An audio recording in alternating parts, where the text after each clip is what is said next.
الحمد لله رب العالمين قاهر الجبارين والمتكبرين ناصر المظلومين والمستضعفين والصلاة والسلام والبركات والتحيات على سيدنا وسندنا وقائدنا ومولانا محمد بن عبد الله اللهم صل على محمد وعلى محمد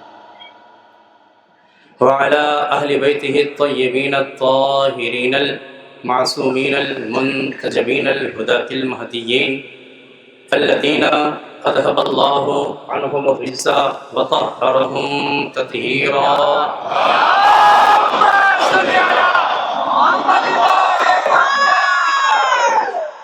أما بعد فأعوذ بالله من الشيطان الرجيم.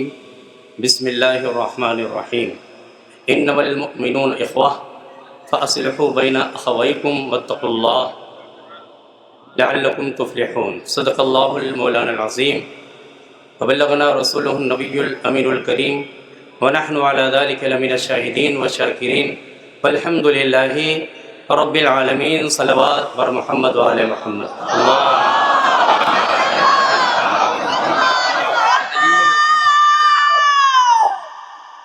عزیزان گرامی، دامن وقت میں چونکہ گنجائش بہت کم ہے، اس لیے بس چند جملے عرض کر کے میں رخصت ہو جاؤں گا اور ہمیں اپنے بزرگ علماء اور مفکرین کی خطاب اور ان کے بیانات کو سماعت کرنا ہے. عزیزان گرامی، اتحاد وقت کی اہم ترین ضرورت ہے. آج رہبر معظم، رہبر انقلاب اسلامی حضرت آیت اللہ خامنۂ حسینی صاحب کی تعزیتی پروگرام میں ہم حاضر ہیں. عزیزان گرامی، آقا علیہ السلام کا فرمان علی شان ہے، اللہم ادر الحق حیثما دار علی. اے اللہ تو حق کو وہیں رکھ کہ جہاں پہ علی ہوں. یعنی مختصر لفظوں میں خود رسول گرامی وقار صلی اللہ علیہ وآلہ وسلم نے حق کو علی کا مقتدی بنایا ہے. حق کو علی کا مقتدی بنایا ہے اور مولا کو مقتدا اور امام حق بنایا ہے.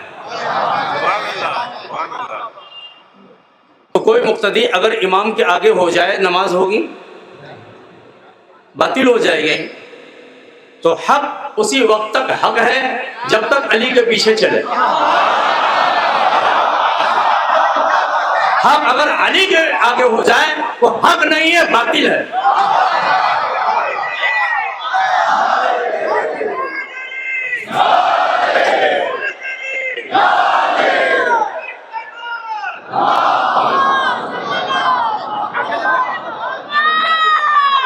زبان رسالت نے فرمایا ہے، اے اللہ حق کو علی کے ساتھ رکھ. اس کا مطلب یہ ہے کہ حق جہاں ہے علی کے پیچھے ہے. اور بہت ساری چیزیں حق ہیں. قرآن حق ہے، اسلام حق ہے، ایمان حق ہے، موت بھی حق ہے. بھائی موت حق ہے کہ نہیں ہے؟ تو جب موت حق ہے تو مولا کے ساتھ میں ہے. اب سمجھے ہم شہید ہو کے مسکراتے کیوں ہیں؟ اب سمجھے ہم موت کو مصیبت و وبال نہیں بلکہ شربت وصال سمجھتے ہیں. یہی وجہ ہے جب ہم جامع شہادت نوش کرتے ہیں تو ہمیں پاور ملتا ہے، ہمیں قوت ملتی ہے. مخالف نے سمجھا تھا رہبر معظم کو جامع شہادت پلا دے گا تو ایران میں بغاوت پھوٹ پڑے گی، رجیم چینج کر دیں گے، حکومت کا تختہ پلٹ ہو جائے گا. پھر ہم اپنے من کا آدمی بٹھائیں گے، وہاں کا پیٹرول، وہاں کا آئل ہم حاصل کر کے اپنے نفس امارہ کی تسکین کریں گے اور ہم عیاشی کریں گے. لیکن رہبر معظم کی اس شہادت نے ان کو یہ فلسفہ سمجھا دیا کہ جہاں صہیونیت اور استعمار اور سامراجیت کی حکمت اور اس کی ذہانت کی انتہا ہوتی ہے، وہاں پر علی کے ماننے والوں کی حکمت کی ابتدا ہوتی ہے. جو تمہاری انتہا ہے وہاں سے ہماری ابتدا ہے. دشمن نے سمجھا تھا کہ ہم حکومت کو پلٹ دیں گے، حکومت کو ختم کر دیں گے. الحمدللہ رہبر معظم کی شہادت نے اس فلسفے کو غلط ثابت کر کے بتایا کہ یہاں سے تو ہماری ابتدا ہے. یہی وجہ ہے، یہی فلسفہ ہے، یہی حقیقت ہے کہ ہم جامع شہادت نوش کر کے ہم مسکراتے ہیں. کیوں؟ اس لیے کہ وصال محبوب ہوتا ہے. اس لیے کہ جب موت ہے تو مولا موت کے حق، موت حق ہے تو مولا بھی ساتھ میں. تو جب موت آتی ہے ہم جامع شہادت نوش کرتے ہیں تو ہمیں مولا کی زیارت نصیب ہوتی ہے. ارے زنانے مصر جمال یوسف میں آ کر کے اپنے ہاتھوں کو کاٹ لیں تو احساس نہ ہو تم مولا کا جمال نگاہوں کے سامنے ہو. پھر موت کی تکلیف کیا؟ یہ شربت وصال ہے. الحمدللہ یہی وجہ ہے کہ علی کے ماننے والے جامع شہادت نوش کر کے مسکراتے ہیں، بنکروں میں بھوکتے رہتے ہیں.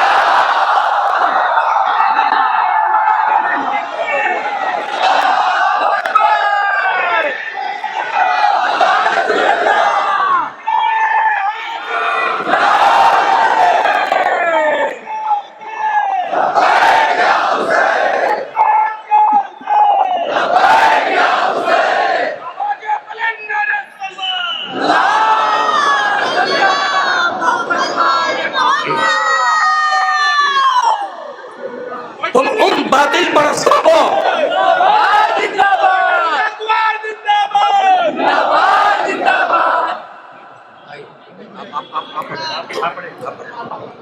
تو عزیزان گرامی، ہم ان باطل پرستوں کو اور ان سامراجیوں کو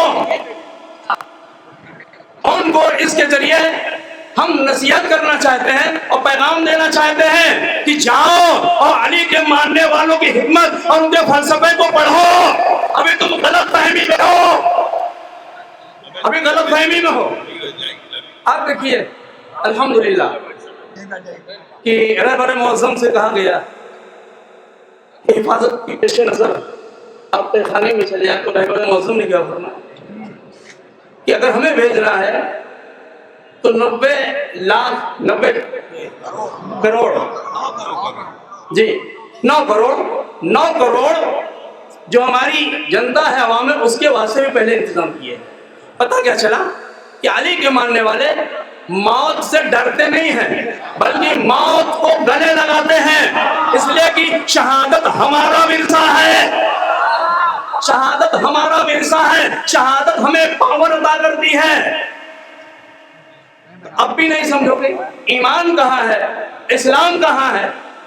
الحمدللہ اب میں نے مختلف جہات سے رہبر معظم کی شہادت پہ غور کیا تو جو غور کیا تو رہبر معظم کی شہادت کو مولا امام حسین علیہ السلام کی شہادت سے بڑی مماثلت ہے. مولا امام حسین علیہ السلام جب کربلا جا رہے تھے تو جن رسول اللہ صلی اللہ علیہ وآلہ وسلم نے جن سے کہا تھا کہ میری آل کے دامن سے متمسک رہنا، ان کو پڑھانے کی کوشش مت کرنا، ان سے پڑھتے رہنا، ان سے آگے بڑھنے کی کوشش مت کرنا بلکہ ان کے پیچھے چل کے ان کا ساتھ دینا. لیکن کیا ہوا؟ لوگوں نے مشورہ دیا امام کربلا جانا خطرے سے خالی نہیں ہے، بڑے بے وفا ہوتے ہیں اور بہت ہی کیا ہوتے ہیں. تمہارے بابا کے ساتھ انہوں نے غداری کیا، تمہارے بھائی کے ساتھ غداری کیا، تمہارے ساتھ بھی خطرہ پیش آ سکتا ہے. یہ اس امام سے کہہ رہے تھے کہ جس امام کی تربیت لعاب نبوت کے ذریعے ہوئی ہے، جو آغوش رسالت میں پڑا ہے اب دیکھیے امت مسلمہ کی عقلوں پہ کیسے پتھر پڑ گئے کہ جن سے مشورہ دینا چاہیے ان کو مشورہ دیا جا رہا ہے۔ تو میرے امام کو معلوم تھا کہ میری شہادت ان کی نگاہوں پہ پڑے دبیز پردوں کو نوچ کر پھینکے گی، ان کی نگاہوں پہ بندھی پٹی کو کھولے گی، اور پھر اس کے بعد ان کو حقیقت سمجھ میں آئے گی۔